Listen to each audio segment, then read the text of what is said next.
नमस्कार दोस्तों, स्वागत है आप लोगों का मेरे चैनल में। मुझे उम्मीद है आप लोगों की एग्ज़ाम की तैयारी बहुत अच्छी चल रही है। तो चलिए हम लोग आज की रीडिंग प्रैक्टिस शुरू करते हैं। आगे बढ़ने से पहले ये हमारा कलर कोड है, इसको आप लोग ध्यान में रखिएगा। जैसे इस कलर से जो मैंने हाइलाइट किया है वो हमारा वोकैबुलरी का पार्ट है और इस कलर से जो मैंने हाइलाइट किया है वो हमारा सेंटेंस का वर्ब है। तो इन दोनों में जो भी वर्ड्स आप लोगों को लगे कि ये सब नहीं आता है, उसको एक नोटबुक में आप लोग नोट कर लीजिएगा और टाइम टाइम में उसको रिवाइज करते जाइएगा। ठीक है, चलिए। तो आज की स्टोरी है पेशेंस इज अ वर्च्यू और ये है हमारा इसका पार्ट 1। तो पेशेंस का मतलब होता है धैर्य और वर्च्यू का मतलब होता है गुण। तो इसका मतलब क्या हो जाएगा? धैर्य एक गुण है। तो देखते हैं इस पार्ट में हमें क्या बताया जा रहा है। तो लिखा है वंस यानी एक समय की बात है और इसका यूज हम लोग हमेशा किसी कहानी की शुरुआत में करते हैं, जिसका मतलब होता है एक समय की बात है। देयर यहाँ वॉज था, क्या था? अ किंग एक राजा, हु जो, यहाँ पे हु का मतलब हो जाएगा जो, वैसे हु का मतलब कौन भी होता है। ठीक है, तो यहाँ क्या पढ़ेंगे? जो गॉट लॉस्ट यानी खो गया था। ये जो गॉट लॉस्ट है ये हमारा गेट लॉस्ट वर्ब का पास्ट फॉर्म है। गेट लॉस्ट का मतलब होता है खोना या भटक जाना और जब हम लोग इसको पास्ट के टाइम के लिए यूज करते हैं तब लिखते हैं गॉट लॉस्ट यानी जो खो गया था। वाइल जब ट्रैवलिंग यात्रा कर रहा था, अलोन अकेले, इन अ फॉरेस्ट जंगल में, एज जैसे ही नाइट रात स्टार्टेड टू फॉल शुरू होने लगी। ये जो स्टार्टेड है ये हमारा स्टार्ट वर्ब का पास्ट फॉर्म है। स्टार्ट का मतलब होता है शुरू होना और जब हम लोग इसको पास्ट के टाइम के लिए यूज करते हैं तब लिखते हैं स्टार्टेड यानी जैसे ही रात शुरू होने लगी। ही उसने लुक्ड देखा। ये जो लुक्ड है ये हमारा लुक वर्ब का पास्ट फॉर्म है। लुक का मतलब होता है देखना और जब हम लोग इसको पास्ट के टाइम के लिए यूज करते हैं तब लिखते हैं लुक्ड यानी उसने देखा। अराउंड चारों ओर, फ्रॉम अ हिल टॉप पहाड़ की चोटी से। हिल टॉप का मतलब होता है पहाड़ की चोटी। बट लेकिन डिडंट सी नहीं दिखा। एनी पीपल कोई भी लोग और या विलेजेस गांव, नियर बाई आसपास में। नियर बाई का मतलब होता है आसपास।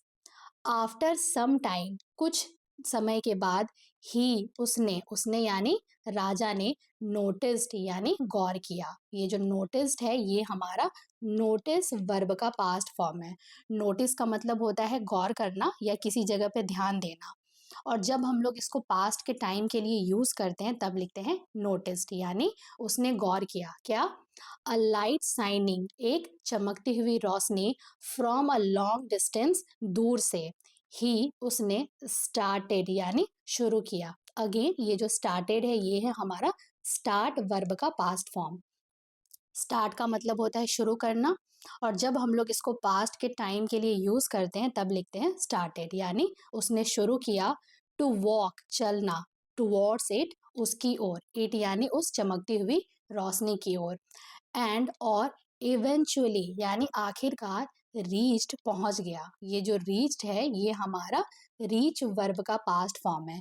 रीच का मतलब होता है पहुंचना और जब हम लोग इसको पास्ट के टाइम के लिए यूज करते हैं तब लिखते हैं रीच्ड यानी आखिरकार पहुंच गया। अ हट एक झोपड़ी में, वेयर जहां, ही उसने, फाउंड पाया। ये जो फाउंड है ये हमारा फाइंड वर्ब का पास्ट फॉर्म है। फाइंड का मतलब होता है पाना और जब हम लोग पास्ट के टाइम के लिए यूज करते हैं तब लिखते हैं फाउंड यानी उसने पाया। क्या? एन ओल्ड लेडी एक बूढ़ी औरत, क्लीनिंग अप यानी साफ सफाई करते हुए। क्लीनिंग अप का मतलब होता है साफ सफाई करना। सीइंग देखकर, हिम उसे, उसे यानी वो राजा, यानी उसे देखकर, सी उसने, वेलकम्ड स्वागत किया। ये जो वेलकम्ड है ये हमारा वेलकम वर्ब का पास्ट फॉर्म है। वेलकम का मतलब होता है स्वागत करना और जब हम लोग इसको पास्ट के टाइम के लिए यूज करते हैं तब लिखते हैं वेलकम्ड यानी उसने स्वागत किया। हिम उसका, उसका यानी राजा का, थिंकिंग यह सोचते हुए, दैट की, ही वह, वॉज था, क्या था? अ सोल्जर एक सैनिक, फ्रॉम द आर्मी यानी आर्मी से, सी उसने ऑफर्ड यानी दिया। ये जो ऑफर्ड है ये हमारा ऑफर वर्ब का पास्ट फॉर्म है। ऑफर का मतलब होता है किसी को कुछ देना, और जब हम लोग इसको पास्ट के टाइम के लिए यूज करते हैं तब लिखते हैं ऑफर्ड यानी उसने दिया। हिम उसको, उसको यानी राजा को क्या दिया? सम वाटर कुछ पानी, किस लिए? टू क्लीन हिमसेल्फ खुद को साफ करने के लिए, एंड और ड्रिंक यानी पीने के लिए। सी उसने, उसने यानी वो बूढ़ी औरत ने, देन फिर, मेड अ बेड यानी बिस्तर को बनाया या बिस्तर को ठीक किया। ये जो मेड है ये हमारा मेक वर्ब का पास्ट फॉर्म है। मेक का मतलब होता है बनाना, और जब हम लोग इसको पास्ट के टाइम के लिए यूज करते हैं तब लिखते हैं मेड। तो यहाँ पे हम लोगों को मेड अ बेड क्या मीनिंग देगा कि उसने बिस्तर को ठीक किया या बिस्तर को बनाया। फॉर हिम उसके लिए, उसके यानी राजा के लिए, और किस लिए? टू लाई डाउन लेटने के लिए। लाई डाउन का मतलब होता है लेटना। अब आगे लिखा है सी उसने गेव हिम यानी उसे दिया। हिम का मतलब होगा उसे, उसे यानी राजा को। और यहाँ पे ये जो गेव है ये हमारा गिव वर्ब का पास्ट फॉर्म है। गिव का मतलब होता है देना, और जब हम लोग पास्ट के टाइम के लिए यूज करते हैं तब लिखते हैं गेव यानी उसने उसको दिया। क्या दिया? अ plate of hot rice and करी यानी एक प्लेट गरम चावल और कड़ी। एंड और ही वह यानी वो राजा, वॉज था, क्या था? सो हंगरी इतना भूखा, दैट कि ही उसने क्विकली जल्दी से, ग्रैब्ड यानी लपक लिया।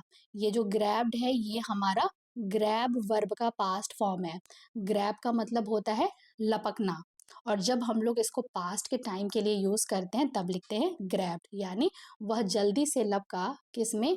द हॉट फूड यानी गरम खाने में, विच जिसने, जिसने यानी वो गरम खाना ने, बर्न्ट जला दिया। ये जो बर्न्ट है ये हमारा बर्न वर्ब का पास्ट फॉर्म है। बर्न का मतलब होता है जलाना, और जब हम लोग पास्ट के टाइम के लिए यूज करते हैं तब लिखते हैं बर्न्ट यानी जिसने जला दिया। क्या? हिज फिंगर्स उसकी उंगलियों को, कॉजिंग यानी जिसकी वजह से, हिम उसे, टू स्पिल यानी गिर गया, सम राइस यानी कुछ चावल, यानी जिसकी वजह से उसने क्या किया? कुछ चावल को गिरा दिया। और कहाँ गिराया? ऑन द फ्लोर जमीन में। ये जो स्पिल है, स्पिल का मतलब होता है कहीं पे जब कोई चीज गिर जाता है तो उसमें हम लोग स्पिल का वर्ड यूज करते हैं। तो यहाँ पे उसने क्या गिराया? चावल को गिरा दिया था। ठीक है, अब आगे लिखा है द ओल्ड लेडी यानी जो बूढ़ी औरत, नोटिस्ड यानी वो ध्यान दी। ये जो नोटिस्ड है ये हमारा क्या है? नोटिस वर्ब का पास्ट फॉर्म है। नोटिस का मतलब होता है ध्यान देना या किसी जगह पे गौर करना, और जब हम लोग पास्ट के टाइम के लिए यूज करते हैं तब लिखते हैं नोटिस्ड यानी जो बूढ़ी औरत है वो ध्यान दी। एंड और एक्सक्लेम्ड यानी चिल्लाई। ये जो एक्सक्लेम्ड है ये हमारा एक्सक्लेम वर्ब का पास्ट फॉर्म है। एक्सक्लेम का मतलब होता है चिल्लाना, और जब हम लोग इसको पास्ट के टाइम के लिए यूज करते हैं तब लिखते हैं एक्सक्लेम्ड यानी चिल्लाई। क्या चिल्लाई? ओह यानी ओह। यू आर टू इम्पेशेंट यानी कि तुम बहुत बेसब्र हो। इम्पेशेंट का मतलब होता है बेसब्र होना। लाइक जैसे, योर किंग तुम्हारे राजा है। यू तुमने, हैव बर्न्ट यानी जला दिया। ये जो बर्न्ट है ये हमारा क्या है? बर्न वर्ब का पास्ट फॉर्म है। बर्न का मतलब होता है जलाना, और जब हम लोग इसको पास्ट के टाइम के लिए यूज करते हैं तब लिखते हैं बर्न्ट। लेकिन यहाँ पे बर्न्ट के पहले हैव यूज किया गया है, यानी ये जो स्ट्रक्चर है ये हमारा किसका है? प्रेजेंट परफेक्ट टेंस का स्ट्रक्चर है। मतलब कि यहाँ पे ये पास्ट के लिए यूज नहीं किया गया है, ये हमारा प्रेजेंट परफेक्ट के लिए यूज किया गया है। यानी तुमने जला दिया, इसको पढ़ेंगे तुमने जला दिया। क्या जलाया? योर फिंगर्स अपनी उंगलियों को, एंड और लॉस्ट यानी गिरा दिया। क्या? सम फूड कुछ खाने को। ये जो लॉस्ट है ये हमारा लूज वर्ब का पास्ट फॉर्म है। ऐसे जो है लूज का मतलब होता है खोना, लेकिन यहाँ पे जो हम लोगों को मीनिंग दे रहा है वो दे रहा है गिराने का। ठीक है, तो यहाँ पे हम लोग क्या पढ़ेंगे? लॉस्ट सम फूड यानी कुछ खाने को गिरा दिया। तो ये थी हमारी आज की स्टोरी। मुझे उम्मीद है आप लोगों को ये स्टोरी पसंद आई होगी। हम लोग मिलते हैं इसके नेक्स्ट पार्ट में। तब तक के लिए have a good day and thank you so much.